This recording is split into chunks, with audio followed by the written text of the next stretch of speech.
किन्नर चुड़ैल। गोरखपुर नाम का एक गांव हुआ करता था। उस गांव में ज्यादा लोग नहीं रहते थे। उस गांव में एक गर्भवती विधवा औरत रहती थी। उस औरत का नाम कमला था। कमला अपने घर में अकेली रहती थी। उसके पति की सारी जायदाद उसके नाम हो गई थी, पर सभी गांव वाले उस औरत को मनहूस औरत समझा करते थे और सभी उससे नफरत किया करते थे। एक बार कमला राशन की दुकान पर खाने का सामान खरीदने जाती है। भैया जी, जरा 1 किलो दाल चावल देना। अरे हाय हाय हाय हाय हाय हाय! अरे मनहूस औरत, मेरी दुकान में अपशुगन करवाने आ गई क्या? हैं? चल जा यहाँ से, मैं कुछ नहीं देने वाला हूँ तुझे। भाग भाग यहाँ से, चल जा, निकल। भैया जी, ऐसा मत कहिए, मैं गर्भवती हूँ, मुझे खाने की बहुत जरूरत है, मुझे खाना दे दीजिए। दुकानदार कमला को वहाँ से धक्के मारकर भगा देता है।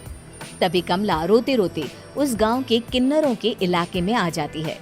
गांव वाले किन्नरों को उसी इलाके में रखा करते थे, क्योंकि वो लोग किन्नरों को पसंद नहीं करते थे और उनके इलाके में रहने से मना करते थे। तो किन्नरों ने उसी गांव में अपना एक इलाका बना लिया था। जब किन्नर लोग देखते हैं कि एक गर्भवती महिला रोते रोते उनके इलाके में आ गई है, तो सारे किन्नर कमला के पास जाकर उसका हाल पूछने लगते हैं। क्या हुआ बहन, तुम्हारी गर्भवती अवस्था में इतनी बुरी हालत कैसे है? तुम रो क्यों रही हो? तुम डरो मत, हम तुम्हें कोई नुकसान नहीं पहुंचाएंगे। तुम शांत होकर सब बताओ कि हुआ क्या है। मैं कमला हूँ, मैं गांव के दूसरे इलाके से आई हूँ। 2 महीने पहले ही मेरे पति की मौत हुई है। मुझे गांव के लोग मनहूस मानते हैं, क्योंकि मैं विधवा हूँ और गर्भवती भी। वहाँ के लोग मुझे खाने के लिए कुछ बेचने के लिए भी तैयार नहीं, जिससे मेरा गुजारा नहीं हो रहा था। कोई बात नहीं कमला, हम तुम्हारा ख्याल रखेंगे। किन्नर लोग कमला को एक खाली घर में रहने के लिए जगह दे देते हैं और उसकी देखभाल भी करते हैं। कुछ ही महीने बाद कमला अपने बच्चे को जन्म देती है, पर अफसोस, कमला बच्चे को जन्म देते ही अपनी जान गंवा देती है। जब सब किन्नर बच्चे को देखते हैं तो बहुत खुश हो जाते हैं, क्योंकि वो बच्चा भी किन्नर ही था। कमला ने एक किन्नर बच्चे को जन्म दिया था। अब इस बच्चे की देखभाल कौन करेगा? हम तो इस बच्चे को गांव के दूसरे इलाके में भी नहीं भेज सकते। और तो क्या हुआ, इस बच्चे की माँ नहीं रही तो हम इसे पालेंगे। अब ये हमारे इलाके में रहेगा, हमारे साथ रहेगा। फिर वो किन्नर उस किन्नर बच्चे को गोद ले लेते हैं, उसका नामकरण कराते हैं। उस किन्नर बच्चे का नाम शक्ति रखा जाता है। देखते ही देखते शक्ति बड़ी होने लगती है। उसके रंग रूप बहुत सुंदर थे। वो बहुत सुंदर किन्नर दिखती है। एक दिन शक्ति एक किन्नर से पूछती है, माँ जी सुनिए ना, ये गांव के दूसरे इलाके में भी तो लोग रहते हैं, तो हम वहाँ क्यों नहीं जाते? हम उनसे अलग क्यों रहते हैं? शक्ति, क्योंकि वो लोग हमारे जैसे नहीं, वो लोग हमें पसंद नहीं करते, इसीलिए हम उनसे अलग रहते हैं। क्यों? वो हमें क्यों पसंद नहीं करते? मुझे एक बार उस इलाके में जाना है, मैं एक बार वहाँ जाकर घूम कर आऊँ। शक्ति, खबरदार, जो तू उस इलाके में कभी भी गई तो अपनी जान नहीं गंवाना चाहती तो उस इलाके में कभी कदम भी नहीं रखेगी, समझी? इतना कहकर वो किन्नर वहाँ से चली जाती है। शक्ति उस किन्नर की बात सुनकर बहुत रोती है। माँ जी, ऐसा कैसे कह सकती हैं? उन्होंने इतनी सी बात के लिए मुझे इतना डांटा। अब तो मैं उस इलाके में जरूर जाऊंगी। फिर एक दिन शक्ति गांव के दूसरे इलाके में चुपके से जाती है। ये लोग तो हमारे जैसे ही इंसान हैं, तो ये हमसे नफरत क्यों करते हैं? जब शक्ति उस इलाके में पहुंचती है तो गांव के सारे आदमी उसके रूप से मोहित हो जाते हैं। वो लोग ये अंदाजा नहीं लगा पाते कि वो किन्नर है। शक्ति की सुंदरता देखकर सारे गांव वाले उसकी तारीफ करने लगते हैं। तभी गांव का चक्कर लगाने गांव के जमींदार का बेटा हर्ष वहां पहुंचता है। हर्ष भी दिखने में बहुत सुंदर होता है। जब हर्ष ने शक्ति को देखा तो वो भी उससे मोहित हो गया, और जब शक्ति की नजर हर्ष पर पड़ी तो वो हर्ष को देखकर मोहित हो गई। आपको पहले कभी इस गांव में देखा नहीं। इस गांव में आप नए हैं क्या? जी नहीं, वो मैं बस।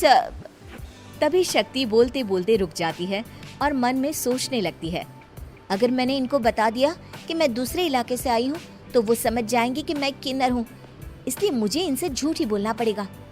शक्ति हर्ष को कहती है, जी हाँ, मैं इस गांव में नई आई हूँ, यहाँ अकेली रहती हूँ। वैसे आप कौन है? आप भी इसी गांव में रहते हैं? जी हाँ, मैं इस गांव के जमींदार का बेटा हूँ। आपको किसी भी चीज की जरूरत पड़े तो आप मुझे बता देना, मुझे अच्छा लगेगा। ऐसे ही शक्ति और हर्ष एक दूसरे से रोज मिलने लगते। वो दोनों अपने प्यार का इजहार करने एक दूसरे से मिलने जाते हैं। तभी शक्ति का पीछा करते करते एक किन्नर वहां आ जाती है। शक्ति, शक्ति, मैं तुमसे बहुत प्यार करता हूँ। मैं तुमसे शादी करना चाहता हूँ। क्या तुम मुझसे शादी करोगी? हाँ हर्ष, मैं तुमसे शादी करूंगी, पर मैं तुमको अपने बारे में एक सच्चाई बताना चाहती हूँ जो मैंने तुमसे छुपा कर रखी है। तभी उनके बीच में ही वो किन्नर आ जाती है। शक्ति, तेरी हिम्मत कैसे हुई ऐसा करने की? वो किन्नर शक्ति को खींचकर गांव के जमींदार के पास ले जाती है। हर्ष भी वहां शक्ति को बचाने के लिए पहुंच जाता है। जमींदार शक्ति और हर्ष के प्यार के बारे में सुनकर गुस्से में आ जाता है और शक्ति को गांव के बाहर निकालने की सजा देता है। शक्ति ये बात सहन नहीं कर पाती और कुएं में कूदकर अपनी जान दे देती है। जमींदार हर्ष की शादी गांव की एक लड़की से करवा देता है, पर हर्ष इस शादी से खुश नहीं होता। शक्ति अपना बदला लेने के लिए मरने के बाद किन्नर चुड़ैल बन जाती है। अब मैं इन गांव वालों को नहीं छोड़ूंगी, अब इनसे मैं अपने प्यार का बदला लूंगी। किन्नर चुड़ैल गांव वालों को परेशान करना शुरू कर देती है। एक बार वो रात को गांव के खेतों में पहुंच जाती है और वहां आग लगा देती है। सारी फसल जल के राख हो जाती है। जब एक आदमी रात को उठकर देखता है कि खेत में आग लग गई है तो वो वहां पहुंच जाता है। वो देखता है कि खेतों के बीचों बीच एक किन्नर चुड़ैल खड़ी है और वहां खड़े होकर ताली बजा रही है। गांव वाला किन्नर चुड़ैल को देखकर बेहोश हो जाता है। जब सुबह उस आदमी को होश आता है तो वो सीधा जमींदार के पास जाता है। अरे जमींदार साहब, अरे वो किन्नर चुड़ैल ने मेरी सारी फसल जला दी। अब मैं क्या करूंगा? क्या होगा मेरा? जमींदार चुड़ैल किन्नर का नाम सुनते ही सब कुछ समझ जाता है। अब वो बहुत डर जाता है। उसी रात को जब जमींदार डर के मारे अपने कमरे में सो नहीं पाता, तभी वहां अचानक से किन्नर चुड़ैल आ जाती है। किन्नर चुड़ैल जोर जोर से जमींदार के आगे खड़ी होकर हंसने लगती है और ताली बजाने लगती है। जमींदार उस डरावनी किन्नर चुड़ैल को देखकर बहुत डर जाता है। तूने मेरे साथ बहुत बुरा किया, अब मैं तुझे जान से मार दूंगी। नहीं नहीं नहीं नहीं नहीं, मुझे माफ कर दो, मुझे मत मारो। मैं कभी ऐसा दोबारा नहीं करूंगा। अब तुम जो बोलोगी वही मैं करूंगा। ठीक है, मैं चाहती हूँ कि किन्नर इलाका गांव के इलाके से जुड़े और गांव का कोई भी आदमी किन्नर समाज से द्वेष ना करे, उससे नफरत ना करे, नहीं तो मैं सारे गांव को मार दूंगी।